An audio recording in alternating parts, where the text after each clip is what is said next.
How are you guys doing? My name is Stuart Taylor. I am your host for this evening. It is amazing to be spending time with you guys on this platform.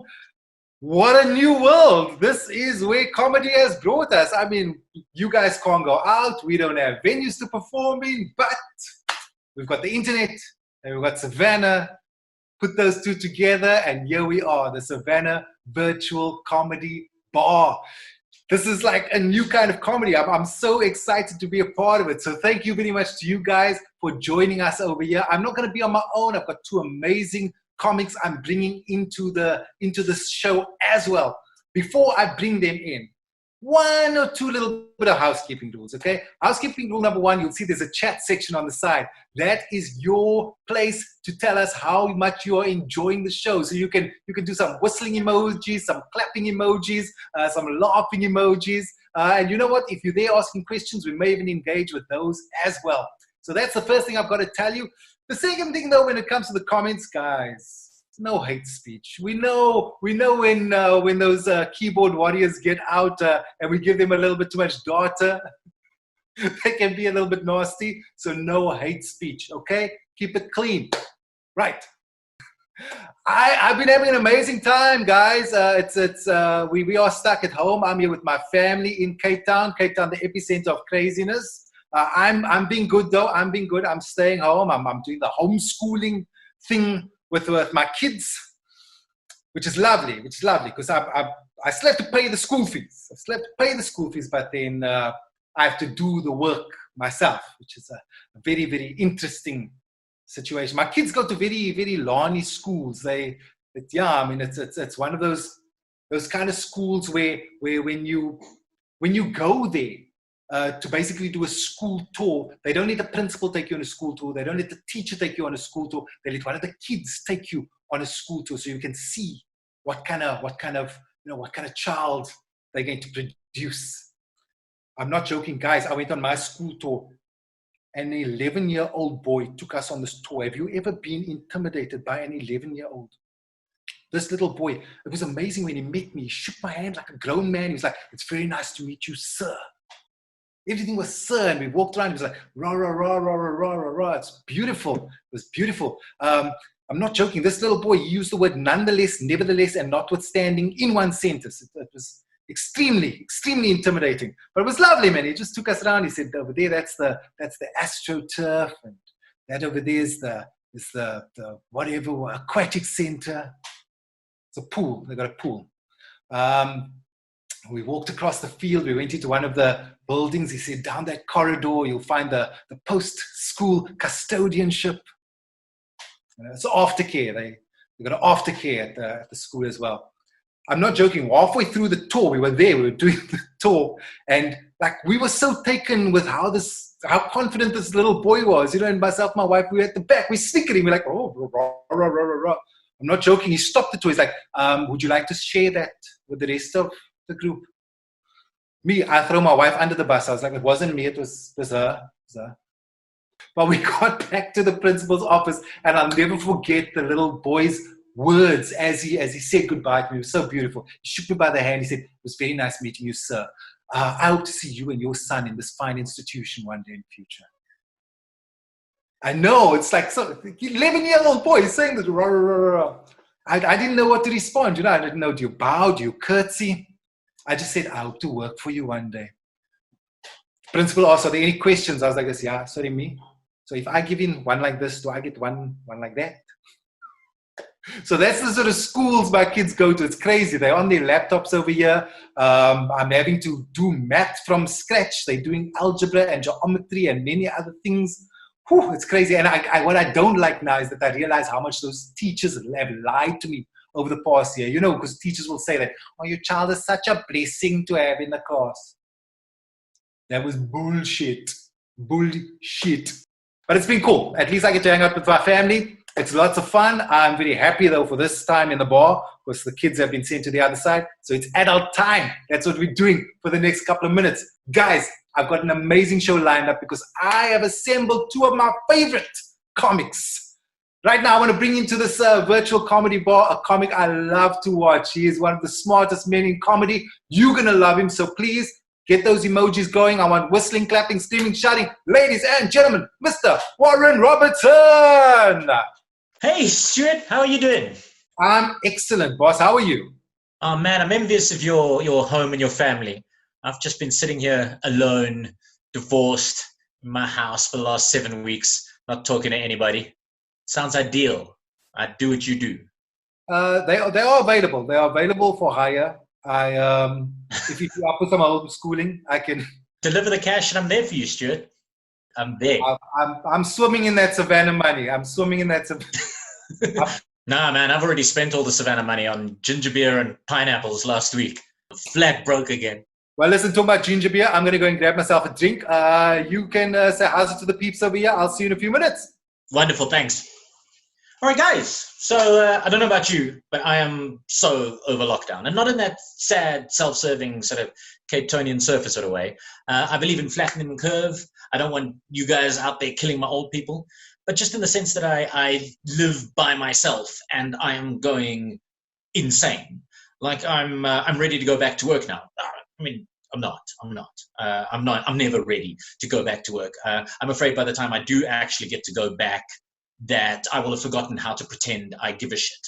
You know, I actually think that we should have medals for basically everyone who, after lockdown gets lifted and they get told to go back to work, call in and tell their bosses that they're sick. Give them medals. You know, give them all medals. Absolutely. Like I'm paranoid. I'm anxious. I'm worried about Cape Town. Like I'm worried about all Cape Townians. Like I think the DA is trying to kill you. Like I don't know. I think this whole COVID thing has shown just how sort of disparate and shattered that city is. You know, all the kind of unequal layers that there are in Cape Town. You know, on the one hand, you've got the army camped permanently in Mitchell's Plain, and on the other, you've got women crying on the evening news because a policeman spoke harshly to them when they did yoga. You know, like it doesn't, like what's the opposite of cosmopolitan? Because that's what Cape Town is. Like Cape Townians know that apartheid is over, they just don't know what that means. You know, and before you cancel me, before you turn off the stream, before you go to my Twitter feed and swear at me, just, you know, hear me out. I'll illustrate. I'm prepared to, I've got a story. Just before lockdown, like middle of March, I went down to Cape Town and I was doing a gig for the Stutterers Association of South Africa. You know, that's for that's for people who speak like that, right? Now, don't get me wrong. It was a great gig. It was a marvelous gig. The queue for the bar was a fucking nightmare. But the next day, right? So the day after that, I'm in a bar in Cliff Street and I'm finishing my meal, and the white manager, his name is Kevin, comes over, and Kevin, he's bussing my table and he says, is there anything else you want, sir? And I say to him, yeah, can I get the bill? And Kevin says to me, all right, what's your waiter's name? So I don't know. He says, all right, what does he look like? I said, he's a little black guy with glasses. And Kevin acted like he just shat himself. He's like, what did you say to me? Like, he's a little black guy with glasses. He says, no, you cannot say that to me. I'm like, what, black?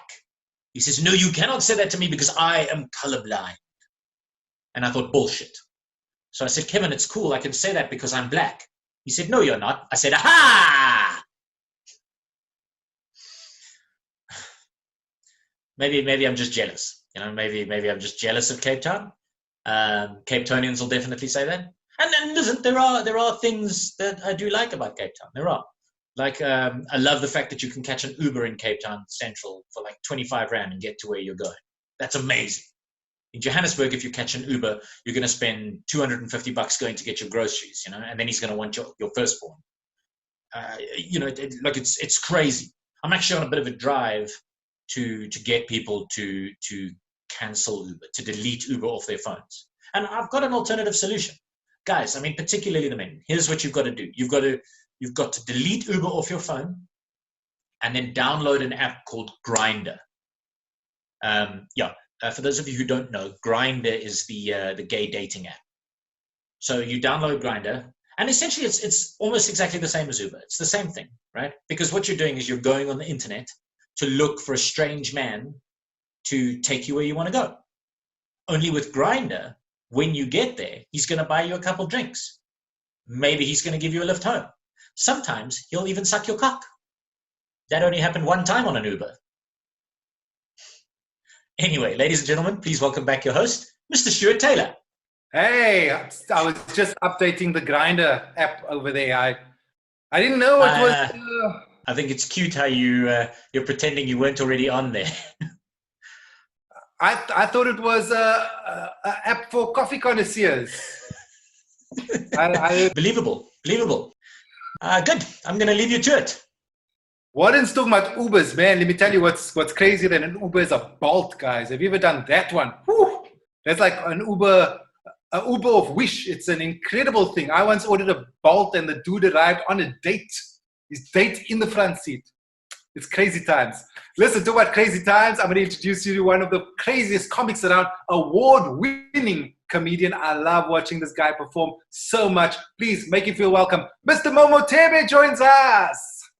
How are you, Stuart? I'm good, thanks, Mo. How are you? I'm well. I'm well. All things considering, I'm well. How's Joburg going?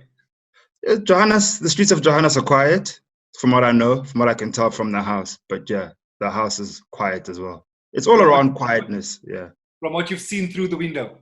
Yes, and Insta stories. Yeah, I can tell it's quite quiet. Right. Listen, I've got to talk about house. I've got to go and do a little bit of housekeeping over there inside. I'll see you back in a few minutes time. Sweet. Okay, cool, gang. It's just me and you again. Tell you what I've been getting up to during this quarantine time. I haven't worn jeans in a while. Yeah, just my trouser pants decision have just been limited to pants with elastics instead of like waist measurements. That's what I've been doing, and I haven't cared at all. Another thing that I've been doing that all of us have been doing due to the quarantine, and I happen to be a single heterosexual man, is I've been exploring my body. For those of you that don't understand, I've been having special alone time. I've been watching pornography.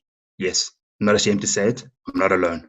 We've all been spanking the monkey rather.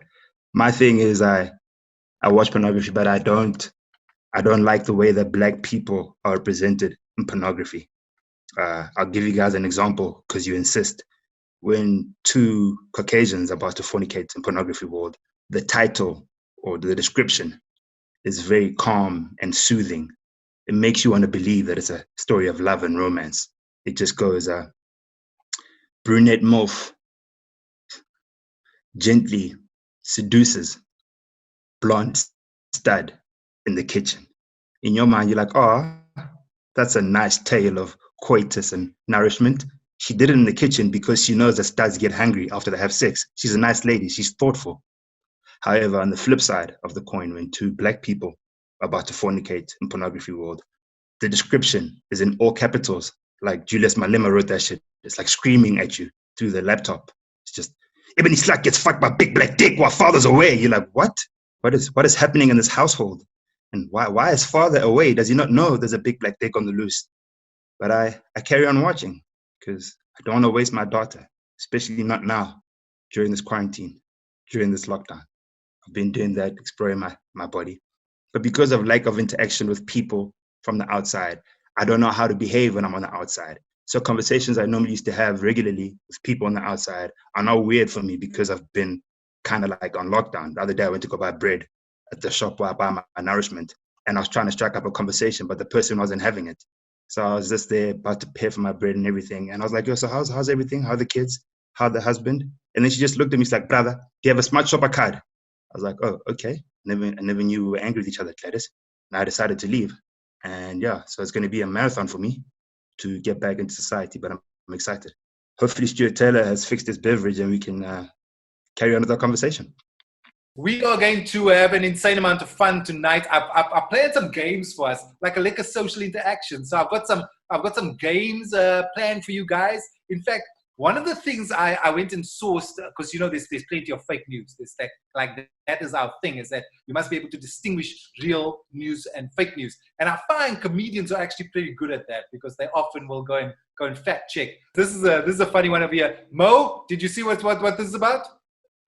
Please indulge me, sir. It looks familiar. It does look familiar. Is it not the fact that someone had pitched color TV? TV. Oh snap! Fair. The silhouette looks like the guy from No for Note. You know the guy that was there forever.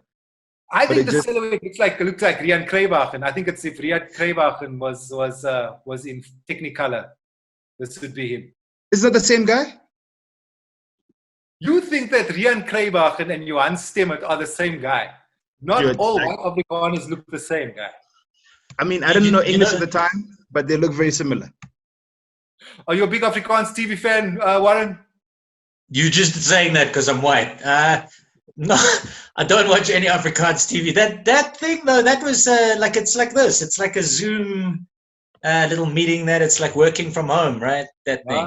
And you know, I mean, I'm distressed about it because I'm sure you guys have noticed as well. Like everybody now is working from home, and they're all like, "Ah, we're all the same. We're all working from home. We're the same." We are not the same. You are working from home. I am unemployed. These are two different things. You know. They are very different things. They're very different. True. Let's move on to this one. This was another one that happened over here. This had something to do with the fact that we can now order our chow online in level 4. Mo, are you a big online shopper? I don't know. I'm kind of old school for a young person. I don't really trust the internet that much, especially now because it's like been level 4 for like a week. I'm a little like simmer down for a couple of weeks before I let them bring my nourishment. I don't know if the stuff is from the past or if it's fresh. I'm just mad suspicious. So yeah, I'll let everyone else test it before me.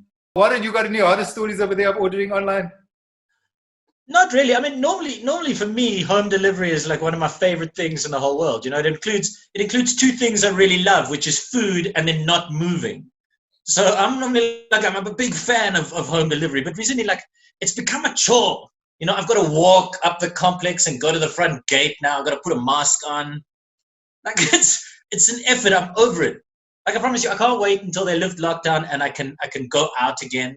I swear, the day they lift lockdown, I'm gonna call KFC and make a reservation. You know, like that's what's gonna happen. Nice. And then, of course, finally on some of our fake news stories, this is a big story coming out of the States. Was allegedly someone had told someone that bleach might be the cure to corona. You guys know about this story? Yeah, yes. I heard Donald Trump was touting that perhaps if you got some sunlight and some bleach inside yourself, it could make you better. So I don't have any bleach, but I've been drinking toilet duck. I hope that works. Similar. It is similar. It's got a similar effect. Yeah, I mean, we don't know. We don't know at this stage. They keep telling us how little we know about this thing. So why not? Why not drink bleach? Don't drink bleach. I feel like I need to tell it, don't drink bleach. Like, Mo, what's your take on the American situation now? That gentleman's amazing, yo. Like, I didn't think anyone could top Sholos. I don't think he could top Jacob Zuma. But then the world was like, oh, hold my drink. I give you this orange thing. And lo and behold, he just keeps on giving. He's tremendous. Yeah, he's amazing. And he has children. He has reproduced. He has made more human beings, and he's going to teach them his way of thinking, which is tremendous for me. So he's amazing, but an idiot. I've got many I want to say. I won't say. Let me bring up this next term over here for you, Mo. Borborgimus. I've said you guys really chose tough terms, tough scientific terms. Borborgimus. That is an ancient Eritrean dish. It's a form of nourishment from the East African country of Eritrea. It's a combination of various meats and vegetables. And after you eat the food itself, it's named after the feeling you get where you feel kind of full, but filled with glee. Thus, after you eat the nourishment, you're borborgimus. Right. And how does this relate to the scientific space we find ourselves in? Is this a dish that helps boost immunity or immune system? Yes, I'm glad you asked that question, Stuart Taylor, because the dish does nothing for science. It's just delicious. Very interesting thing. Finally. I want to do a homing pigeon joke, but I won't. Let's rather move on to your next word over there, your next scientific term. Yes. Is it unomel? Enomel? I just want to say, Stuart Taylor, I love your work. What you've done with pronouncing these words is very tremendous. People don't give you the credit you deserve. It's not true what they say about you. You're very good at this. It's got education. The problem is I'm now teaching my kids. I'm homeschooling my kids, and I don't know how you say an O and an E and an N. I don't know how vowels work. So it's a lot of vowels. It's a trilogy of vowels. This does have a lot of vowels. Yes, but you pronounced it right. You said onamal. So, Right. Onomal. That is a South American practice indigenous to the people of Bulgaria, if I'm not mistaken. And that is circumcision. It's where they go ahead and, take matters.